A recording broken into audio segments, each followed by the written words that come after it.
Hello, everyone. Today we're going to explore the historical and cultural background of Matthew 1 before we begin to read the whole chapter. I hope this will help you understand the text more deeply and not just the story but its meaning. Okay, so let's begin with the historical context. The Gospel of Matthew was written about 2,000 years ago, which is between 70 to 90 before Christ, mainly for Jewish Christians. So the audience was Jewish people, not the Gentiles. And you need to know that these readers already knew the Old Testament very well. So Matthew begins his gospel with a genealogy or a family list. Now, let me ask you a question. Why do you think a family list is important?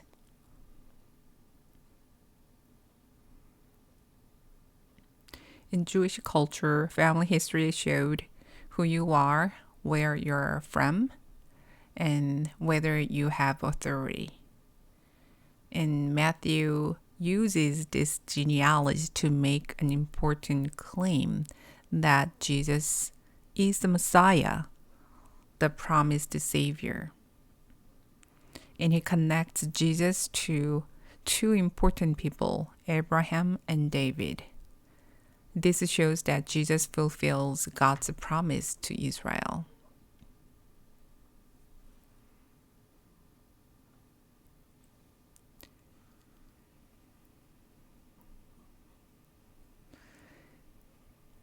So Abraham was the father of Israel, and David was king of Israel. And indicating that Jesus was from them, it fulfills God's promises. Now let's talk about an important historical event, the Babylonian exile. This was a time when the Jewish people lost their land and lived in a foreign country, Babylon. It was a very difficult period. And why does Matthew include this? Because it shows that even in difficult times, God's plan continues.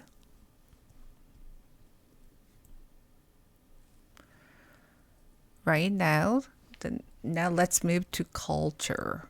In Jewish society, genealogy was very important. It showed identity, inheritance, and legitimacy. For example, if someone claimed to be king, they had to come from the family of David, legal king. So when Matthew called Jesus son of David, he's saying Jesus has the right to be king.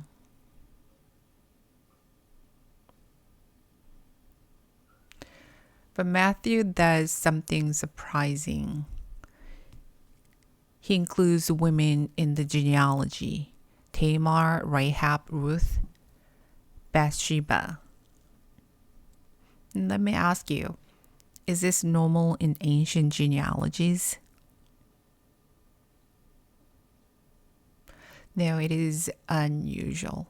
These women had complicated life stories, and some were not Jewish. So they were unexpected people and outsiders. And then, so what is Matthew teaching us? He wants us to know God works through unexpected people, like those women. Also, God's plan includes outsiders as well.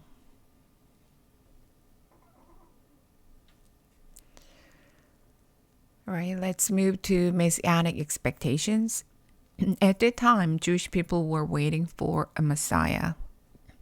Who is a Messiah? A Messiah is a savior, right?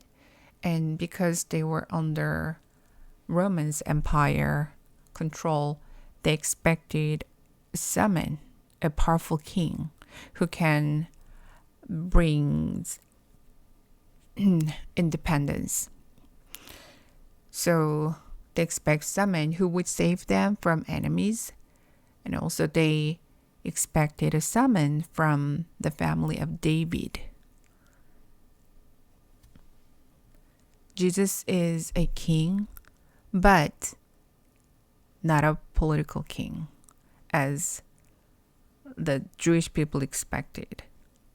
Jesus is a spiritual king.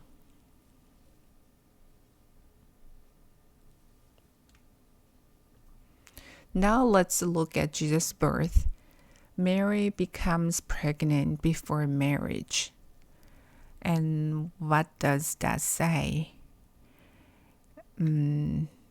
Since Mary broke the engagement, so it could be a huge shame, social shame, because engagement was legally binding in the culture. So since she becomes pregnant, this situation could bring shame. So Joseph plans to divorce her quietly. And what does that show about Joseph? Yes, it shows that Joseph is righteous and kind. There's something important happens, right? Joseph receives a dream, and God spoke through dreams. And in ancient times, that's what people believed. And the dream tells Joseph that the child is from God. So Joseph obeys. This shows God is actively guiding events. Finally, Matthew uses a prophecy and calls Jesus Emmanuel, meaning God with us. For Jewish people, this is very important. It means God is not far away. God is present with his people.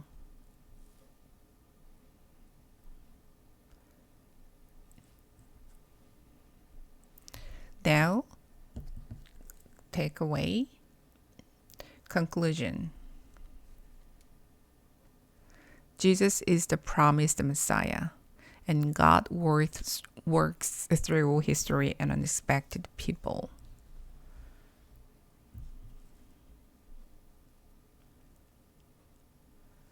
Okay, so let's review the main ideas. Matthew 1 connects Jesus to Jewish history,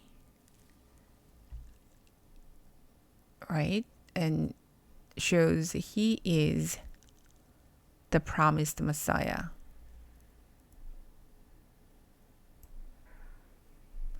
Includes unexpected people, shows God's plan continues through history.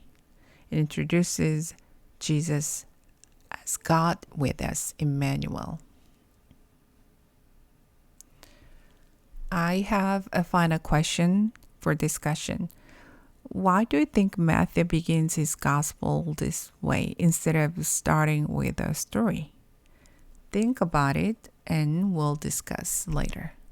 Thank you.